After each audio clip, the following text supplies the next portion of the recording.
In today's video, we're going to be diving in depth on how to catch 15 times more bass this year. There's a lot of stuff that people talk about on the internet, whether it's tips and tricks, baits to help you catch more fish. But I think one thing that's not really talked about often is the conditions and how the weather affects the fish. It doesn't matter where you're fishing, whether you're fishing a lake, whether you're fishing a river, whether you're fishing a largemouth fishery, spotted bass fishery, smallmouth fishery.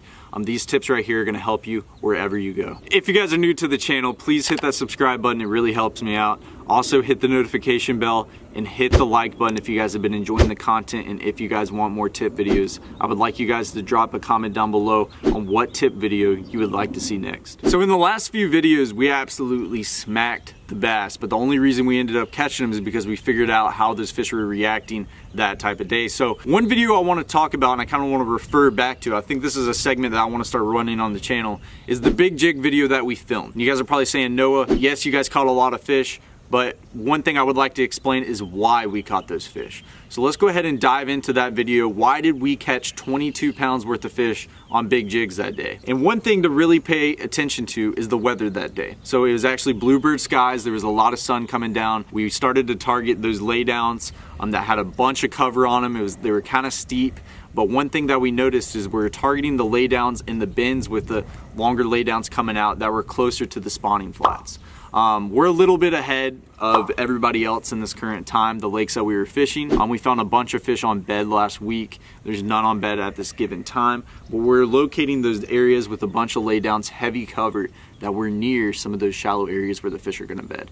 That was very important. Another thing is the reason why we caught them on those laydowns is because the sun was beaming down.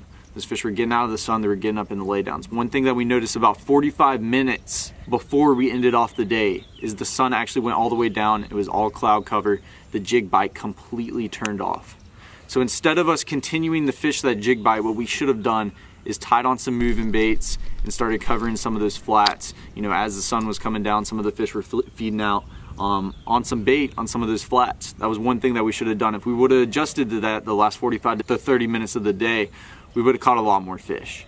But let's move on to the next episode where we actually ended up catching them on moving baits in some of the laydowns. This one was very important. This day was actually a lot of cloud cover. A lot of cloud cover outside. One rule of thumb is when you see a lot of cloud cover, if it's an overcast day, those bass, especially largemouth, are going to be roaming a lot more. And what exactly do I mean by roaming?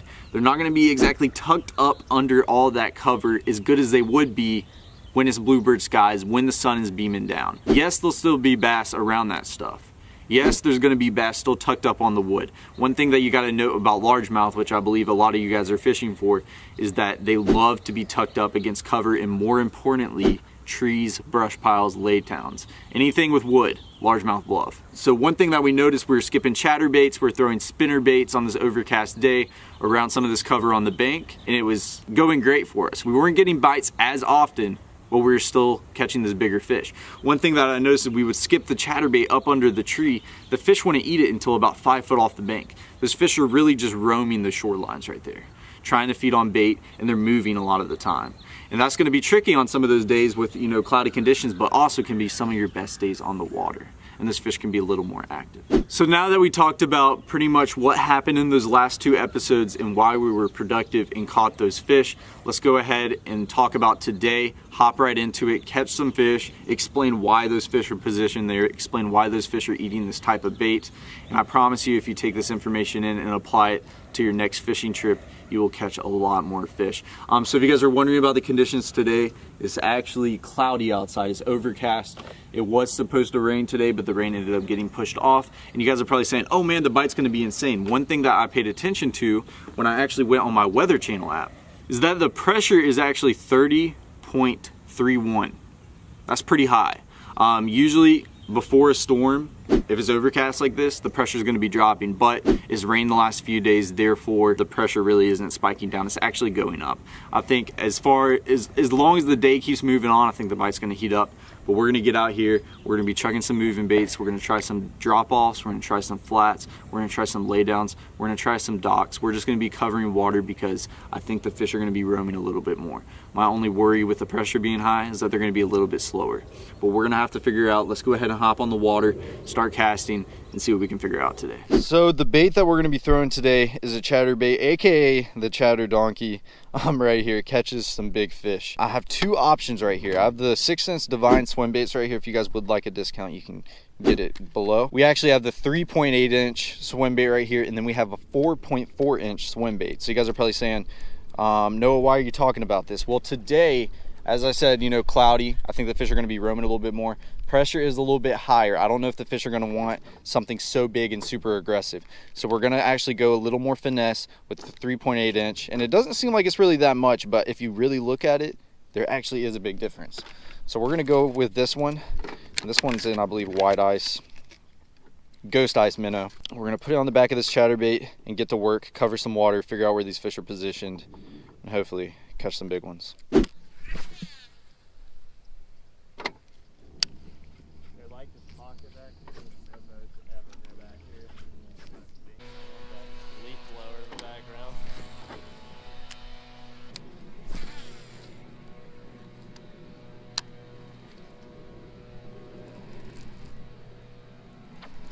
Got him? I got him. There you go. Working it on the bottom. Wow, that is awesome. There we go. Nice little 2-pounder, but look how he ate that chatterbait right there. Choked that sucker. Little Divine swim bait trailer. That's how you want it right there. He didn't even have the hook too good. But this one thing, we were playing around with how we're retrieving it. I let that thing sink to the bottom and was slow rolling it. Sure enough, caught a beautiful 2-pound bass. Get him back in the water, see what else we can figure out. But one thing to think about, we were on the bottom, working it slow. Slow retrieve, kind of dragging it.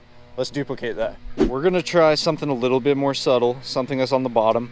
We're gonna tie on a jig. This is the 6th Sense Divine jig right here. I've been catching them on it pretty good. That's what we caught that 22-pound bag on the other day. We're gonna give it a shot.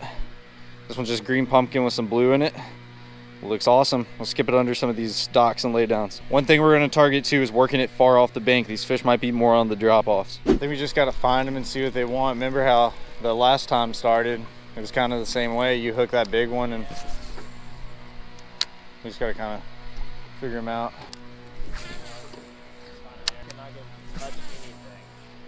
I guess you can fish off of it a little bit. I'll throw up on it. There he is. Oh, he came off. Wow. Never take one of my things. White bite, man. He's barely picked it up. Just felt that weight. I think that was one of those good ones, man. Oh, there he is. Yep. Not bad. Oh, it's a bigger fish than I thought. It's a 2.5 pounder.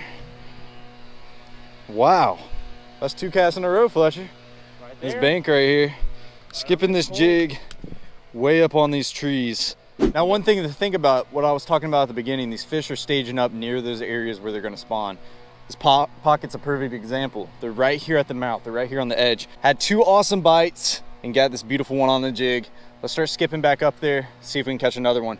And I noticed that they're more off the bank. You know, this cloud cover has them not exactly positioned up under it. But beautiful fish, let's catch another one.